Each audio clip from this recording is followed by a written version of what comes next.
final Western Conference playoff preview here. The 4-seed St. Louis Blues taking on the Los Angeles Kings.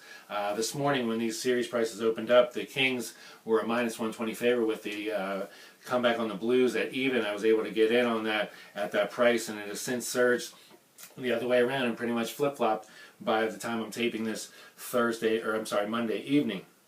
Of course, the LA Kings have dominated the Blues as kind of an understatement, as they took them out as the 8 seed versus the number 2 last year. After, of course, they took out the number 1 seed, the Canucks. The Kings did, and then of course went on to win the Stanley Cup. So the Blues really, are kind of up against it at the Kings. The Kings have had their number for the past 2 seasons, including this regular season, sweeping them in the regular season 3-0. The Kings a solid 9-5-1 versus the Central Division. Blues 8-6-1 versus the Pacific Division, for what that's worth. Kings at home a solid 18-5. On the road, very under average, 8-16.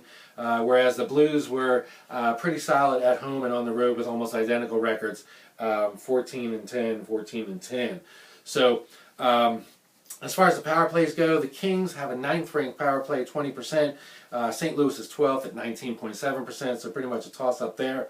Both all 4 of them at home and road, definitely right around those rankings there. For the penalty kill, Kings are 10th in the league, 83.2% kill rate. Blues are 7th in the league, 84.5. Both of these teams are great at penalty kills at home, and both of them are kind of average on the road. Kings 18th on the road, Blues 12th on the road, so a little bit of an edge as far as special teams going to St. Louis here. Shorthanded goals against and 4. Blues have had 5 shorties scored against them, and they've scored 3. Kings have had 1 shorthanded goal, and they've scored 2. And that was their forte last year, a lot of shorthanded goals there. So kind of an interesting stat going against the Kings, as they had a lot of shorthanded goals for against, as a matter of fact, a couple times in the Vancouver series that basically set the tone for that series and put it up there. So definitely not the same Kings as we saw last year in the playoffs, but I think we know that.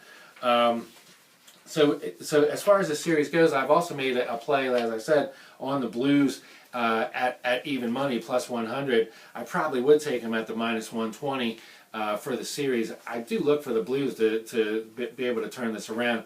Ken Hitchcock is certainly a brilliant coach, and the Blues are also getting back T.J. Oshie, right at the start of the playoffs, who has been on IR. So that's going to be a solid move for them as well. The Blues have put together, like I said, a very solid season. They actually have a decent number of puck line covers. Both these teams, amazingly, like I said, this series last year, there was totals that lined at 4, and but like I said, these teams have covered the puck line. The Blues have covered 15 puck lines their last 40 games. The Kings had 14 puck lines at -1.5 in their last 40 games. So that's a really high number for these two teams. So I'm kind of looking for a little more scoring than what we're expecting.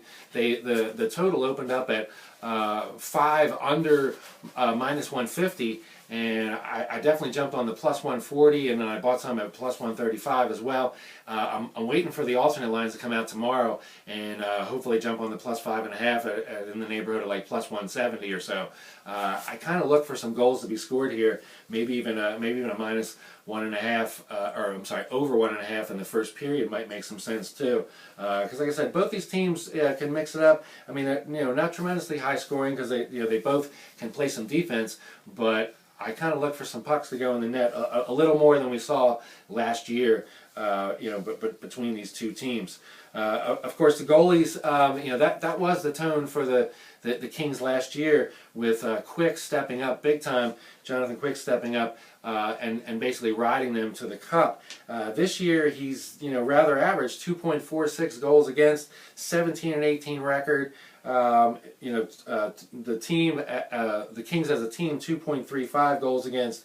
Elliott, 2.34, so about the same. He's 1 game over 500, but he's closed well. A lot of his losses were in the beginning of the season, and they've been doing it. Jake Allen, actually on both these teams, believe it or not, the backups have much better winning percentages and records. Rookie Jake Allen for the Blues actually has 4 shutouts, and Bernier for the Kings actually is about 5 games over 500. So, but both these backups seem to be solid here. So, if anybody falters, either Elliott or Quick, I don't foresee a delay in bringing the backups in here for that. I'm not sure what's going on with Halak. I think he's still injured, or something's askew with him. He has not played, or maybe he's done for the year. I haven't really confirmed that, because like I said, with this assignment I've been off for a month, so I'm trying to divulge all this information in a whirlwind. So I'm kind of missing some of that. But like I said, I see that Elliott has started, or Allen has started, the last 15-20 games of the season here, and Halak was last in 328 against the Los Angeles Kings, same Kings, and he actually lost 4-2. So I seriously doubt Ken Hitchcock's going to be bringing back Halak for the game 1 against the Kings, and a team that he faced last and then lost. So anyway, like I said, I'm on the Blues here. I do think Ken Hitchcock and the Blues put it together and advance to the next round. As I said, with this Western Conference, I definitely think Chicago is really chalk that really can't be reckoned with here. I know the President Trophy winner doesn't historically, make a solid run at the Cup, or they make it and they fall short. But I'll tell you what, these Hawks look deep. They look dangerous. They have the two top goalies in the league, and unless injury or something like that occurs, I really can't see a team taking a series. I'm sure they're going to lose a game here and there. Maybe even the Wild keep it. If it's defensive scoring or whatever. Of course in the playoffs, bounces of pucks go the wrong way, pick up a shorthanded goal. Like I said, some crazy stuff can go down in the playoffs that certainly set the tone for a series. But I really can't see these goalies for the Blackhawks just falling apart, or the offensive firepower, or the solid defense that they've been playing. So maybe all these other teams, like I said, I was talking to somebody before the playoffs started. I said I'm pretty convinced that the Blackhawks are going to be playing the Western Conference Final. Who they're going to be playing against is really a toss-up, because the rest of the teams are all very pretty even here, and can rise up and be able to take care of business. So anyway, that brings us to the end of the Western Conference Finals. I'll have the East Coast up tomorrow morning, probably by 12 noon or so, and then I'll also put out a little report for tomorrow's plays. Like I said, I'm already on the Blues over 5 at plus 140, and I'll be on them over 5.5. Like I said, hopefully in the neighborhood of like plus 170. And like I said, as far as series plays so far, I'm on the Blues at even money for this series against the Los Angeles Kings. So I will see you guys for the Eastern Conference, and as always, let's make some money.